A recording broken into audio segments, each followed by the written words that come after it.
mouvement appelé aujourd'hui par un avenir menaçant.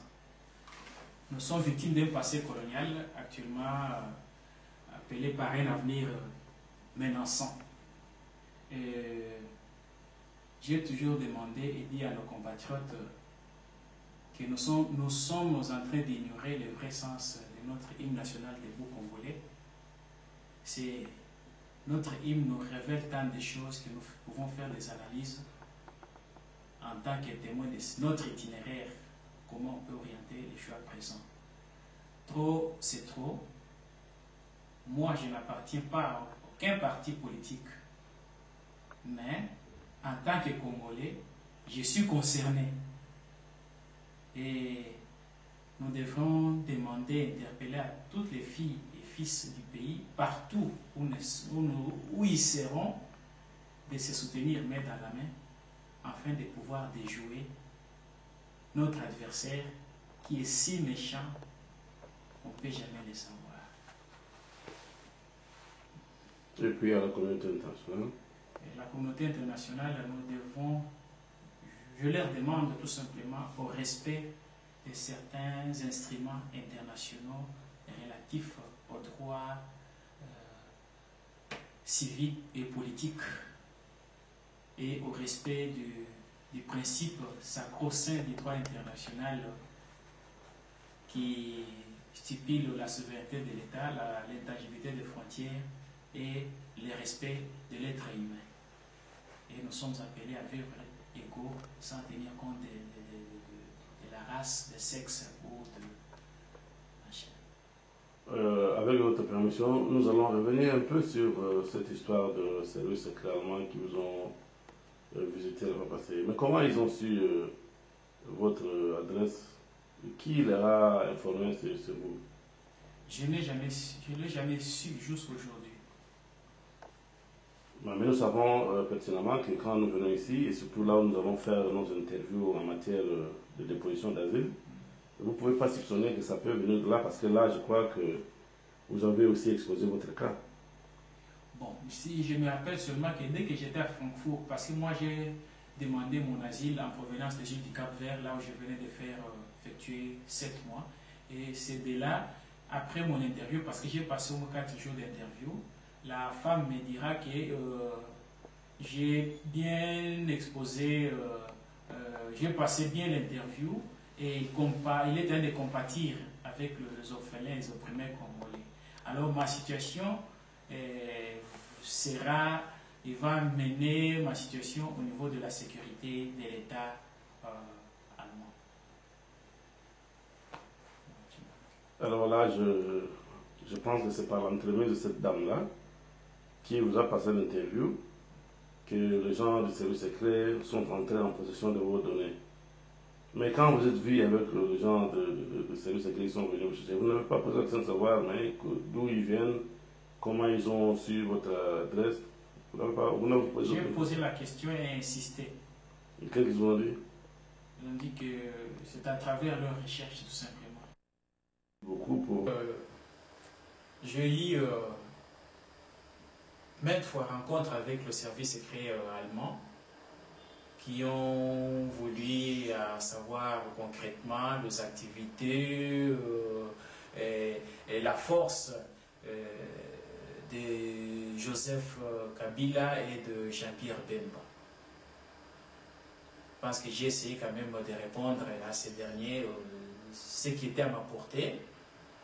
En ce qui concerne Jean-Pierre Bemba, nous savons tous bel et bien là où il a eu tout d'abord sa force, c'était à partir de l'Ouganda, là où ils étaient allés ensemble avec Baramoto et Lendimbi, comment ils avaient joué leur carte. Et après, à un moment donné, on avait trouvé qu'il est interlocuteur valable devant libérer demain le peuple congolais, car nous avions toujours dit qu'entre la lâcheté et la violence, nous devrons opter aussi pour la violence.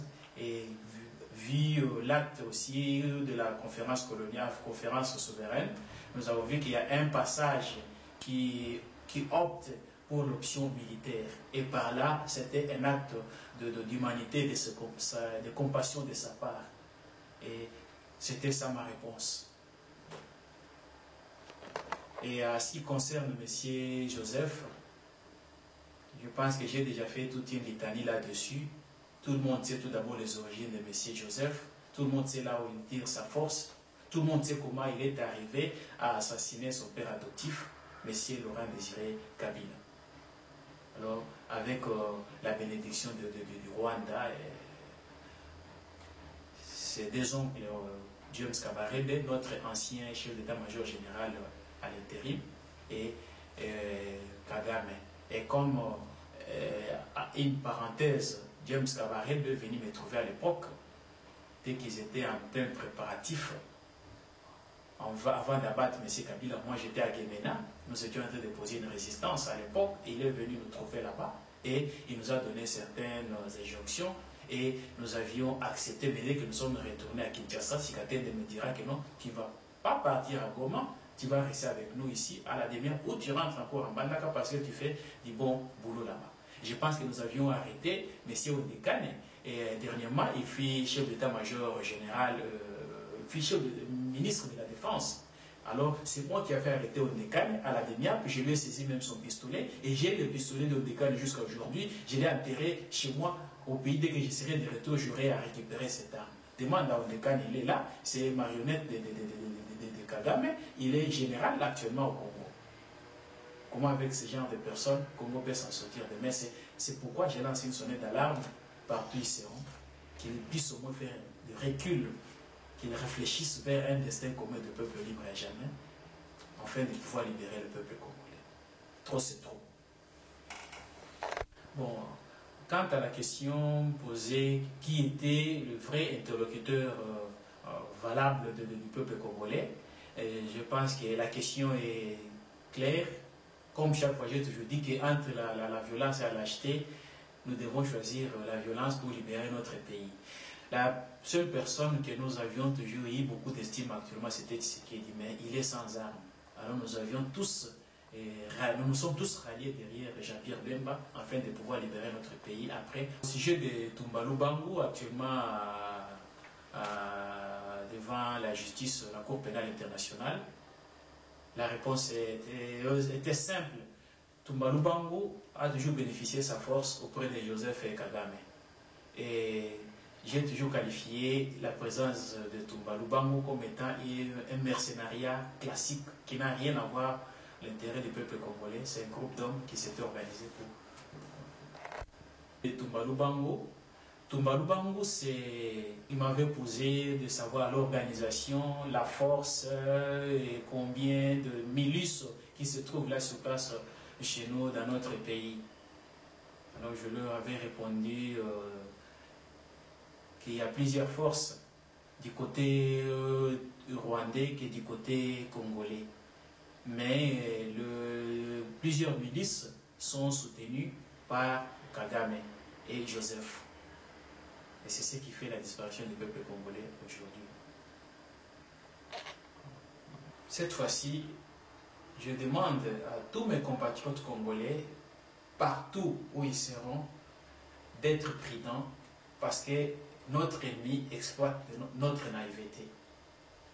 Je demande pardon à la nation congolaise, à tous mes compatriotes congolais, partout où ils seront, d'avoir remis les informations stratégiques auprès des services secrets allemands. Ils m'ont rejeté.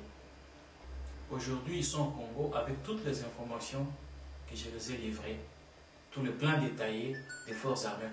Ce sont eux qui dirigent la mission des troupes de l'Union européenne au Congo pour imposer au peuple congolais un gouvernement dirigé par les extrémistes rwandais d'outils que je qualifie.